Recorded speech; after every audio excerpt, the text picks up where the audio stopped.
é que você vê, ontem, na verdade, foi o dia em que se completou um ano do assassinato do general Soleimani, general iraniano. Como é que você vê essa data, esse evento em si, e se esse evento ainda vai ter repercussões no futuro? Eu acho que sim, né? No último período aí, eu acho que em grande medida em função das dificuldades dos próprios Estados Unidos, a intensidade da situação no Oriente Médio diminuiu um pouco, né? Porque não tem tido muita presença no noticiário. Mas eu acho que isso daí é só uma calmaria antes da tempestade. Na minha opinião, a coisa vai esquentar muito esse ano aqui, em função da mudança do governo nos Estados Unidos, em primeiro lugar, e segundo lugar, em função da crise econômica, né? A crise econômica vai criar uma situação de profunda instabilidade no Oriente Médio, que inclusive foi o local de maior intensidade quando a crise explodiu, né? Em 2008, onde nós tivemos a questão da Primavera Árabe e tudo mais. É uma região muito vulnerável, né, economicamente. E eu acho que ela vai ter um aquecimento muito grande aqui no próximo período, né? Inclusive, Israel fala que o Irã pode estar preparando uma vingança para depois da posse do Biden, para criar uma tensão. E o Israel talvez esperasse que o Trump agisse antes da sua saída. Mas o Trump está num momento muito ruim, né, Rui? Você provavelmente leu sobre a tentativa de fraude nas eleições, ele pressionando uma autoridade da Geórgia para mudar o resultado. Amanhã o Congresso, em tese, homologa o Joe Biden presidente dos Estados Unidos. Ele toma posse no dia 20. Como é que você está vendo a situação nos Estados Unidos? Aparentemente o Trump não conseguiu levar adiante a proposta dele de desestabilizar a eleição, né?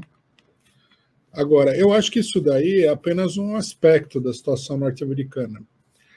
Da mesma maneira que eu estava comentando para o Oriente Médio, a situação nos Estados Unidos também é muito grave. O Biden vai enfrentar aí uma situação crítica, né?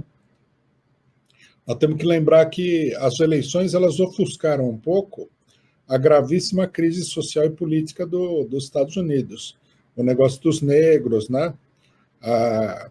O quebra-quebra em inúmeras cidades norte-americanas, isso daí é um problema não resolvido. E a situação econômica só se agrava até o momento, né? Vamos precisar ver, inclusive, como é que vai ficar a questão da própria pandemia, né? Eu estava vendo uma notícia aí que fala que a vacina da Pfizer aí, ela até certo ponto, ela tem um certo grau de ineficiência, né? A mesma coisa que acontece com a vacina chinesa e tudo mais. Quer dizer, é um quadro muito indefinido todo esse. Eu acho que nós vamos ter que ver como é que o governo Biden vai enfrentar essa situação. A princípio, né, é difícil de prever, mas a princípio eu diria que vem por aí uma grande turbulência nos Estados Unidos. Turbulência política, econômica ou política e econômica? Política e econômica. Acho que vai ter muita mobilização. Eu acho que a direita vai fazer uma oposição radical ao governo, vai ter muitos acontecimentos. E a população, eu não vejo o Biden resolvendo nenhum problema sério. Muito pelo contrário, né?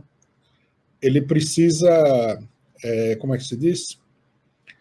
Ele precisaria resolver o problema dos capitalistas, em primeiro lugar. Como é que ele vai resolver o problema da população que se rebelou em grande escala antes da eleição? Uma coisa muito complexa. Depois tem o cenário internacional. Aparentemente estaria tranquilo, mas a gente sabe, tem Venezuela, tem Síria, tem Iêmen, tem Israel e Palestina, tem Rússia, tem China, tem Irã, né, que a gente acabou de comentar. Quer dizer, os problemas eles estão todos aí. E o agravamento da crise econômica tende a transformar vários desses problemas aí em núcleos explosivos dentro da situação política, né? Tem previsões, Rui. É engraçado, foi interessante você usar essa expressão da calmaria que precede a tempestade. Talvez muitas pessoas estejam iludidas com esse ciclo de liquidez financeira, muito dinheiro circulando pelo mundo, bolsas subindo em todos os locais, mas agora a gente vai viver um momento em que os auxílios serão retirados, né? E essas economias não têm como gerar, por exemplo, consumo para alimentar a máquina de produção industrial, enfim, a máquina de produção capitalista.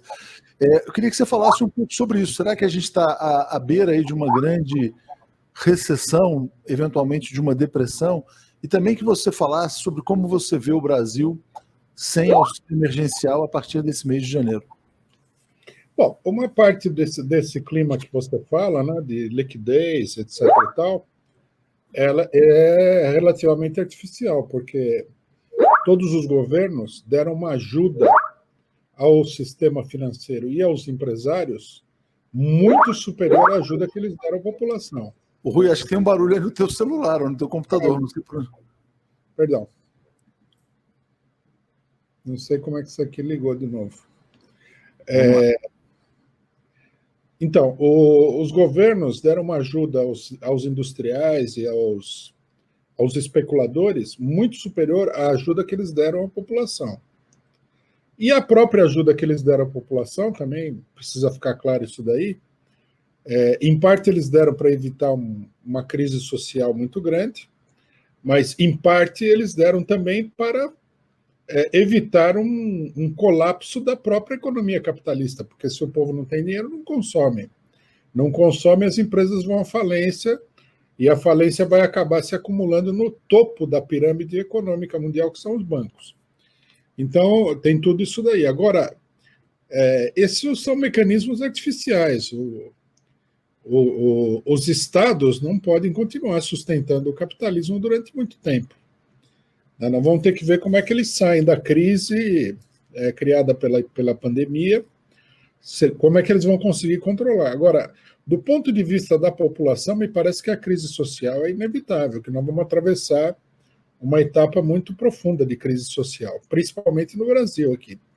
Eu até agora, eu estava me perguntando esses dias, o que eles vão fazer no Brasil, porque o corte do auxílio emergencial vai levar a uma situação dramática para um número muito grande de pessoas. Não sei se eles têm o cálculo de que com a vacina eles conseguem recolocar o pessoal para trabalhar e ter um rendimento, mas a situação é muito, muito complicada, né? O Brasil já afundou, né, no nível de miserabilidade da população. Nós temos 15 milhões, eu li recentemente, uma notícia que fala que nós temos 15 milhões de miseráveis no Brasil. 15 milhões, perdão, de famílias de miseráveis. Se são 15 milhões de famílias, né, nós podemos tranquilamente calcular que isso daí vai para mais de 50 milhões de pessoas, em situação de miserabilidade, não é pobreza, né? É uma situação de completa destituição. Esse potencialmente é uma bomba relógio. Nós temos que... Eu não entendo direito qual é a política que eles vão aplicar com isso daqui.